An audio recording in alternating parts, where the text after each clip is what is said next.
UN struggling to reach 18 million people in need in war-torn Sudan.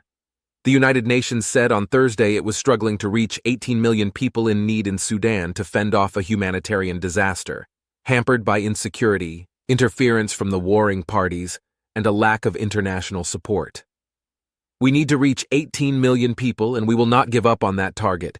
But we need more international support, better access to the people who need us, and safety for our operations, said Clementine Nkweta Salami, Deputy Special Representative of the UN Secretary-General and Resident and Humanitarian Coordinator in Sudan. We're not at this point able to have an operation that is commensurate to the scale of needs, she said. The conflict between the Sudanese army and the paramilitary Rapid Support Forces, RSF, erupted in mid-April, sparking a grave humanitarian crisis and pushing the country to the brink of civil war.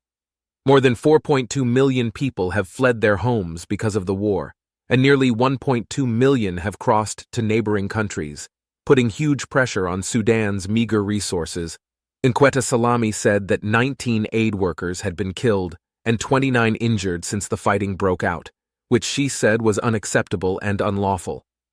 Red tape was hampering the distribution of humanitarian aid, and a $2.6 billion humanitarian appeal to the international community to help the people of Sudan was just 1/3 funded, she said. We also need to see an end to interference from the conflict parties in our operations, including forced checks of humanitarian trucks and mandatory military presence during the loading process in Port Sudan and Jazeera, she said.